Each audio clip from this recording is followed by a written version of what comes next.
ce qui fait votre bonheur, c'est pas ce qui fera le bonheur des autres. Et ce qui fait le bonheur des autres, c'est pas ce qui fera votre bonheur. Donc ce sera le sujet de notre vidéo, mais je fais un petit disclaimer avant. Je ne vais pas faire de montage, ce sera vraiment une vidéo brute parce que mes vidéos peuvent être écoutées en fond si vous êtes au travail, si vous faites le ménage, peu importe ce que vous décidez de faire, mais c'est une vidéo pour vous donner la pêche, pour que vous puissiez en fait faire vos activités et pas juste être passif ou passive devant la vidéo. N'hésitez pas à faire des critiques en commentaire, des critiques positives et constructives, bien évidemment, parce que sinon, comment puis-je progresser? Mais si ce sera sur la qualité de la vidéo, pour le moment, je ne peux rien faire. Mais quand Dieu pourvoira, j'achèterai une très bonne caméra pour pouvoir faire des bonnes vidéos avec des qualités magnifiques. Mais pour le moment, on peut se concentrer sur ce que j'ai à dire dans la vidéo et non pas ce que vous voyez, même si je sais qu'on est très visuel, l'être humain, parce que dès qu'une vidéo ne nous captive pas, on la veut pas. Et on swipe. Et on swipe. En fait, j'écris parce que sinon, parfois, je peux me perdre rapidement dans mes pensées. Donc, en fait, mais en fait, dans le monde actuel, en fait, on oublie qu'est-ce qui peut réellement faire notre bonheur. En fait, qu'est-ce qu'on veut réellement. Et avant de se poser qu'est-ce qu'on veut réellement, mais qu'est-ce que Dieu veut réellement pour nous.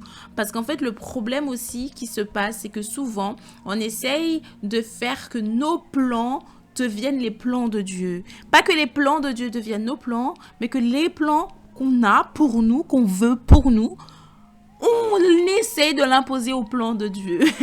Et en fait, on se demande, mais pourquoi ça ne marche pas?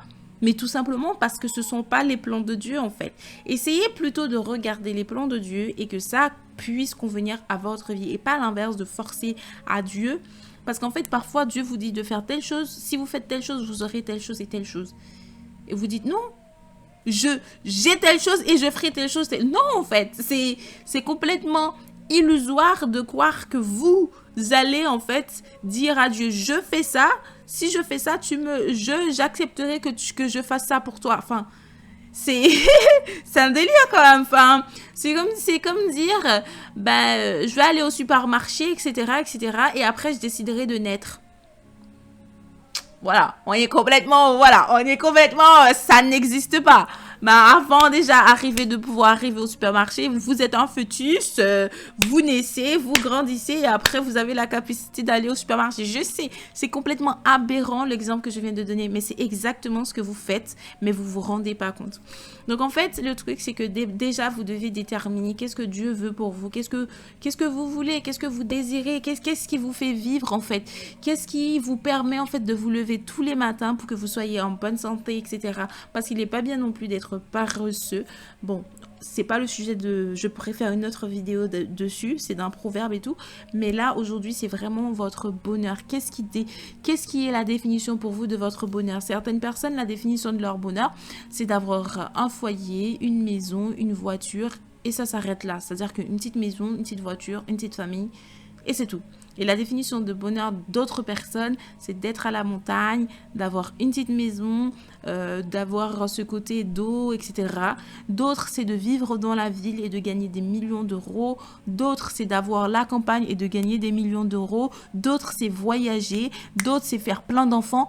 Mais en fait, vous ne pouvez pas définir votre bonheur par rapport à ce que les autres vivent.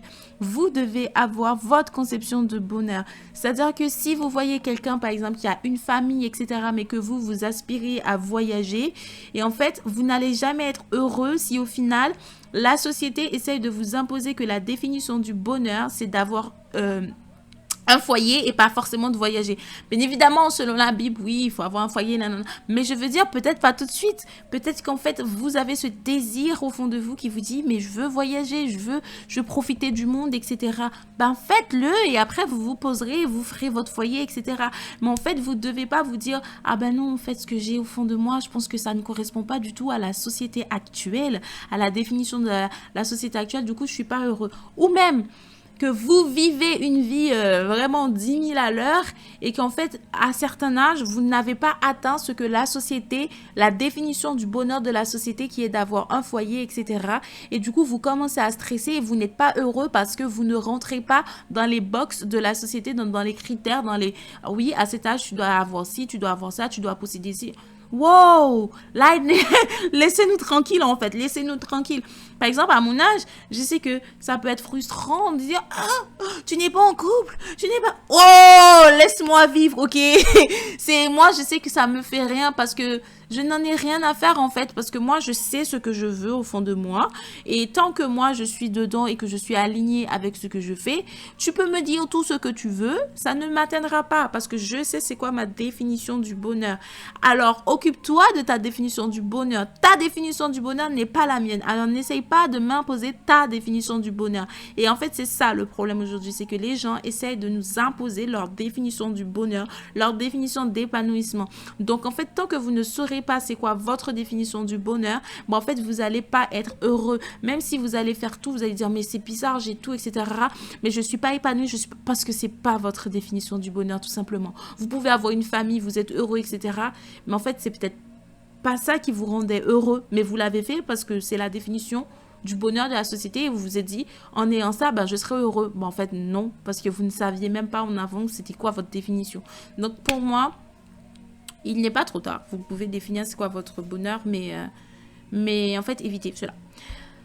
Donc, je sais que j'ai fait ça, mais en fait, le truc, c'est que chacun de nous, on a un appel de Dieu. Donc, si vous répondez à l'appel que Dieu a pour vous, si vous sentez que vous êtes épanoui, c'est-à-dire que vous avez dit oui à Dieu, à ce qu'il vous dit, vous répondez vraiment à l'appel, je sais pas, si Dieu vous appelle à aller en Afrique du Sud, à aller évangéliser, etc., et que vous habitez à Paris, et que vous dites, oh, cette vie-là, j'aime pas, métro, boulot, dodo, etc., et que Dieu vous a appelé à aller en Afrique du Sud, à aller construire des maisons, à aller évangéliser, je sais pas, à être apôtre, à être prophète, tout ce que vous voulez, et que vous ne répondez pas à cet appel, ben en fait, tant que vous serez à Paris, vous continuerez de ne pas répondre à cet appel de Dieu.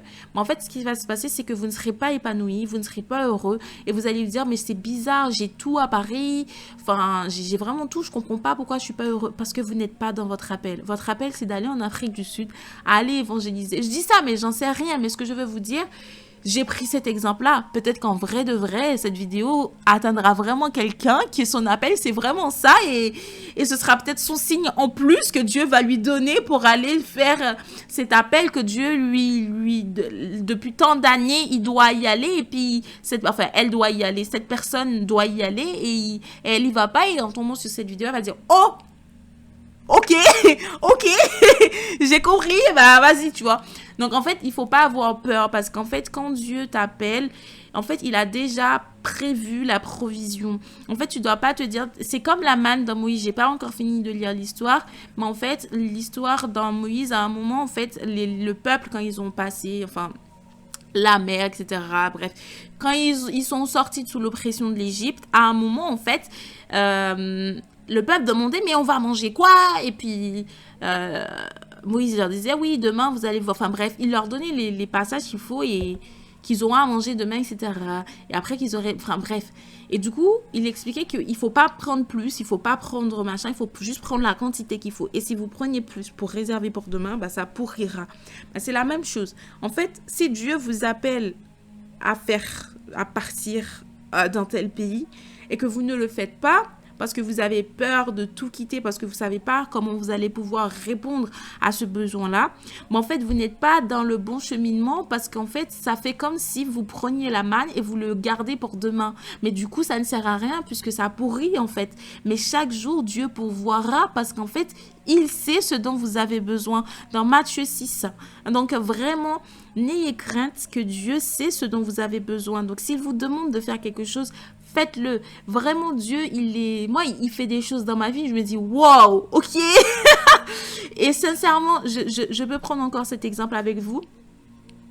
En fait, cette année en plus, en fait, l'année en 2023, je sais que j'ai dit à ma mère, je veux me rapprocher de Dieu et tout. Et vraiment, j'avais ce désir au fond de moi de retourner vers Dieu, mais je ne savais pas pourquoi. Mais je m'étais éloignée de lui. Vraiment, je ne vais pas mentir. Même si je priais, j'avais la foi. Enfin, j'étais fragile, on va pas se mentir, franchement, voilà quoi. Et vraiment, j'ai ce désir de retourner à lui. Bah, en fait, il l'a fait, je suis retournée à lui. Et en fait, en 2024, mais comment il a Oh, j'ai fait un volte-face dans ma vie, mais incroyable. En un an, Dieu m'a fait un truc de Jonas, mais incroyable. Et en fait, pas une seule fois, je me suis posé la question, mais comment je vais faire, Mais en fait, j'ai juste suivi, j'ai juste fait confiance à Dieu. Je sais que c'est pas forcément bon, je suis célibataire, donc c'est pas très compliqué. Quand vous avez une famille, c'est un peu plus, justement, quand vous avez une famille et quand vous avez, c'est pour ça que Dieu a dit faites attention à demain, genre quand ce sera la fin des temps, les gens qui auront des enfants en bas âge, bref tout ça. En fait, quand vous avez une famille et quand aussi vous, comment ça s'appelle, en fait, vous réfléchissez trop, bah parfois en fait ça vous empêche d'obéir à Dieu parce que vous allez être dans la réflexion et de ne pas agir. Alors que quand si on est célibataire, bah, c'est plus simple de prendre des décisions parce qu'on est seul en fait. Et en fait, dites-vous que, je sais pas, en août, j'avais une envie mais tellement forte de m'inscrire à la salle de sport. Mais incroyable, genre du jour au lendemain, il faisait beau. Dès qu'il fait beau, moi j'ai envie de faire du sport. Et en fait, le dimanche, j'étais à ça d'aller prendre la salle. J'étais là, non. Il y a un truc qui me dit d'attendre septembre. Attends septembre et tu verras pour prendre la salle de sport. Ah, mais heureusement que j'ai attendu parce qu'en septembre, tout a changé dans ma vie. Et il y avait ce truc qui me disait non, prends pas, continue d'aller courir dans la nature, mais tu prends pas encore parce que prendre un abonnement à la salle, c'est un engagement, etc. Et du coup, j'ai pas pris et heureusement. Mais tout ça pour vous dire que vraiment, quand vous serez dans l'appel de Dieu, même si en fait, vous n'avez même pas besoin de, je veux dire, en fait, parfois vous n'êtes même pas encore rentré dans l'appel, mais une fois que vous dites oui à Dieu, vous allez sentir ce relâchement, cet apaisement, parce qu'en fait, bah vu que vous dites oui, bah Dieu va commencer à vous ramener doucement. Ça dépend de quelle procédure que vous aimez. Moi, je sais que Dieu a déjà vu que je suis quelqu'un. Il faut qu'on me mette au porte-à-faux. Parce que si tu me laisses le temps de réfléchir, c'est mort. Il faut que vraiment tu me mettes dans la situation. Et là, mon cerveau, il a le temps de réfléchir, enfin, de trouver la solution tout de suite. Alors que si en amont, tu me préviens, bah, j'ai le temps de réfléchir, en fait. Et ma réflexion fera que je n'y vais pas. Parce que du coup, je vais avoir le temps d'avoir peur, je vais avoir le temps de... Non, moi, il faut vraiment me mettre dans la situation. Et c'est ça, en fait, je pense que mes managers avaient compris aussi dans certaines situations que j'avais pas compris forcément. Mais c'est vrai que quand je suis dans une situation, si j'ai pas le temps de réfléchir, bah, je fais les choix plus rapidement que si j'ai le temps de réfléchir pour choisir. Car si j'ai le temps de réfléchir pour choisir, je ne pourrai pas choisir parce que je ne sais pas choisir. Alors que si je n'ai pas le choix, bah, j'y vais. J'y vais juste. Donc, et c'est ce que Dieu a fait avec moi quand il a décidé de me ramener à lui. C'est-à-dire qu'il ne m'a pas laissé l'occasion, j'y vais pas. Non, il m'a juste pris et voilà. Il m'a pas dit, bon, vas-y, je te laisse encore réfléchir. Non. Il m'a pris et bam, pim, voilà. C'est-à-dire que j'ai vraiment pas eu le choix. Il m'a juste pris et il m'a ramené à lui. Donc vraiment, quand vous serez dans l'appel de Dieu, vous allez vraiment avoir ce soulagement. Et Dieu va commencer du coup à mettre petit à petit. Et vous allez voir naturellement, vous allez rentrer dans l'appel que Dieu a pour vous. Donc n'ayez crainte. Ésaïe 41, verset 10. Ne crains rien car je suis avec toi. Ne promène pas des regards inquiets car je suis ton Dieu. Je te fortifie, je te soutiens de ma droite triomphante. Je ne sais pas si j'ai paraphrasé, mais c'est un truc comme ça. N'hésitez pas à aller le regarder. Ésaïe 41, verset 10.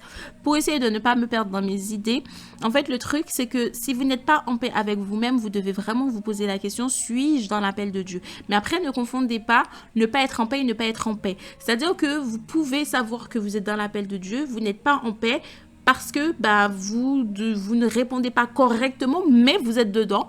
Et il y a ne pas être en paix, mais vous sentez vraiment qu'il y a un truc au fond de vous qui dit « Mais je ne sais pas là ma place. Ma place est ailleurs. » Vous avez vraiment ce truc qui vous dit « Ma place, elle est ailleurs. » Je ne sais pas comment vous expliquer ça, mais j'ai un exemple. Dans mon ancien travail, en fait, j'en ai fait tellement aussi, mais dans un de mes d'un poste que j'avais, vraiment, en fait, je suis restée 1 an et demi, et je me sentais pas à ma place. C'est-à-dire que tous les matins, j'ai tout travaillé, je me disais, mais qu'est-ce que je fais là? Tous les matins, je me posais cette question. Tous les matins, quand j'allais au travail, déjà, je me sentais pas bien par rapport aux collègues. Donc, du coup, j'avais la boule au ventre. Quand j'allais au travail, je pleurais. Et je me disais, mais qu'est-ce que je fais là? Qu'est-ce que je fais là? Et vraiment que j'ai même prié parce que j'allais à un entretien annuel parce que du coup, pour savoir si notre année est bien passée, etc. J'ai prié, j'ai dit à Dieu, Si j'ai pas telle chose, je considère que tu veux que je parte. Et j'ai pas eu, quand je suis sortie de l'entretien, j'ai pleuré, mais comme jamais. Et je suis allée, ouais, je me rappelle, je suis allée m'asseoir dans un parc. Et là, j'ai appelé ma mère où j'ai fait des audios et tout. Et ma mère me dit, oui, mais c'est pas grave, etc. J'ai pleuré, j'ai dit non, moi j'ai prié, tu vois. C'est pas que j'ai confiance dans mes prières, mais je me dis, mais Dieu entend nos prières, tu vois. Donc, même si je suis proche, mais c'est pas ça que j'ai demandé, parce que c'est un signe que je demande à Dieu. Et il a pas répondu. Et j'ai dit, si Dieu veut vraiment que je parte, il fera en sorte que je parte. 2 semaines après, il y a un recruteur qui est venu me chercher. C'est pas moi qui ai postulé, c'est un recruteur qui m'a débauché. Donc, tout ça pour dire que effectivement, j'étais pas dans mon appel, mais tant que j'avais pas ce truc, j'ai oublié son nom, mais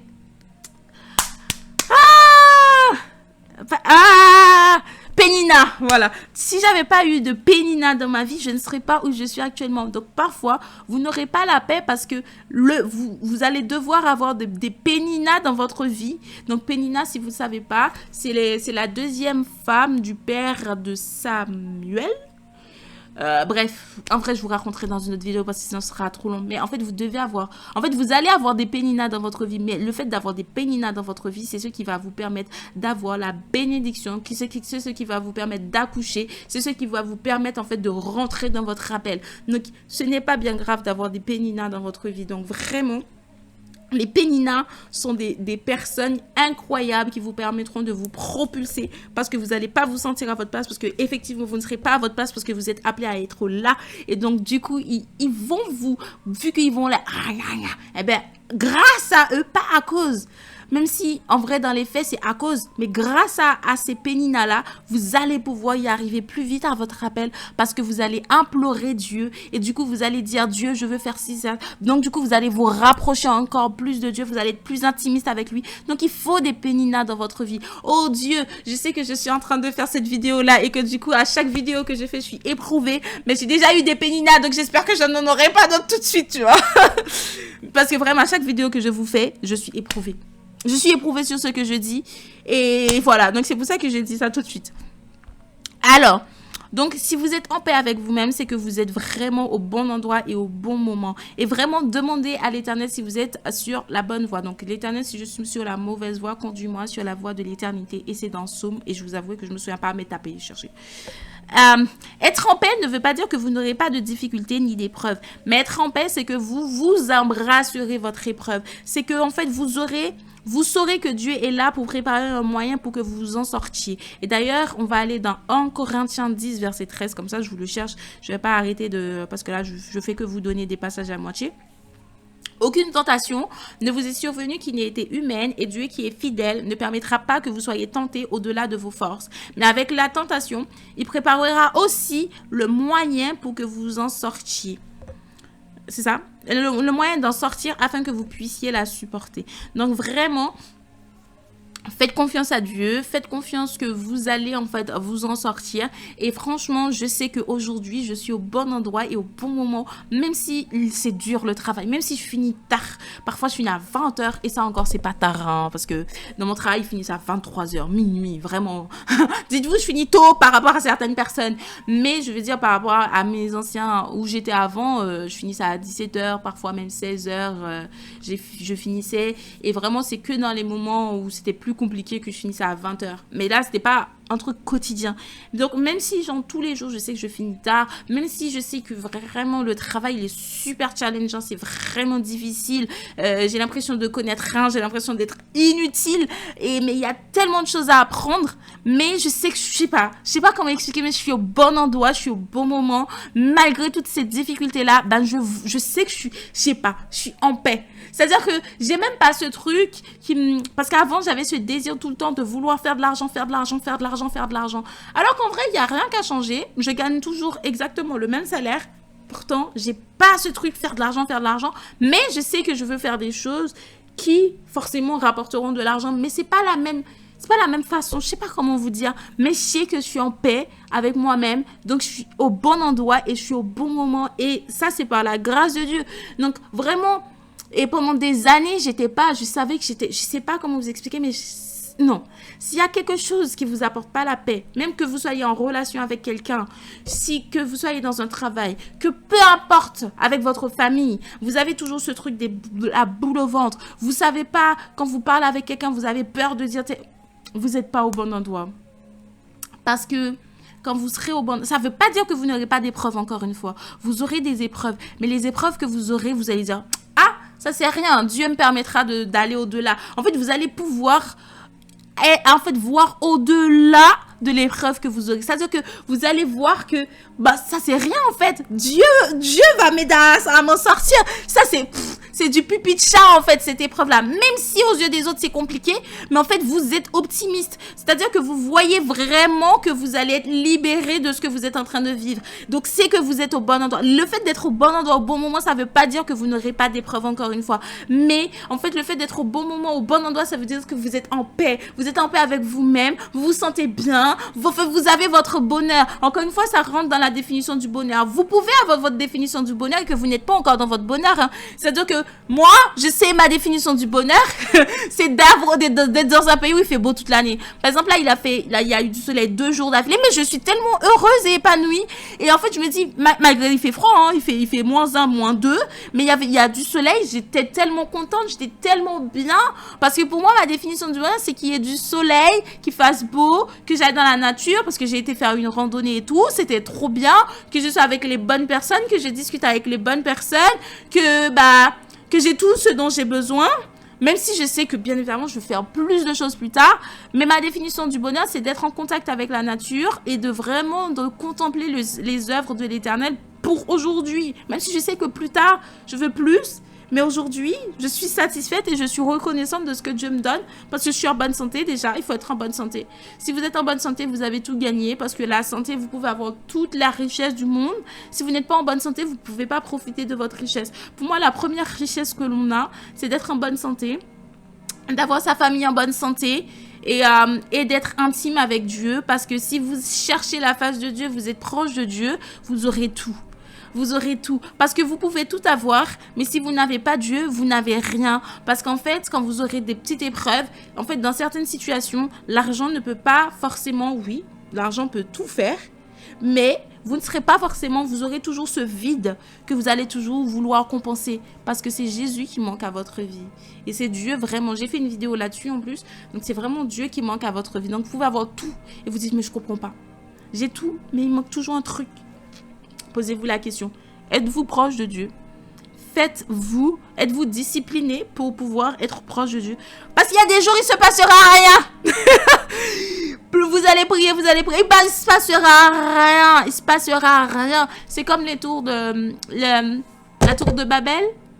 Pour les trucs de Jéricho, là. Bon, bref. Il ne se passera rien. Il y a des jours, il ne se passera rien. Mais en fait, vous devez continuer. Persévérer. Persévérer. Persévérer dans la prière. Veillez. Restez sobre, car le lion, quand votre adversaire, le diable, rôde comme un lion rugissant, cherchant qui il dévorera. Vraiment priez, priez, priez, priez. Même quand des jours où vous ne savez pas trop qu'est-ce que vous voulez raconter dans votre prière, mettez de la louange en fond et demandez à Dieu de vous aider à prier. Et parfois, en fait, votre esprit ira pour vous, hein, vraiment, parce que parfois vous êtes là... Est-ce que ça sert à quelque chose? Vous allez être découragé. Mais dans ces moments-là, rappelez-vous que Dieu est là et qu'il ne vous abandonne pas. Même quand vous pensez qu'il vous a abandonné. Je sais que la vidéo est un peu longue. Mais n'hésitez pas à me dire si Dieu vous a appelé. Est-ce que vous pensez que vous êtes rentré dans son appel? Et si vous n'êtes pas rentré, pourquoi? Qu'est-ce qui vous manque? Est-ce que vous avez peur? Si vous avez peur, est-ce que cette vidéo vous a aidé d'être... you know, and everything will be okay. Mais faites confiance à Dieu. Vraiment, il est exceptionnel. Il est exceptionnel. Exceptionnel.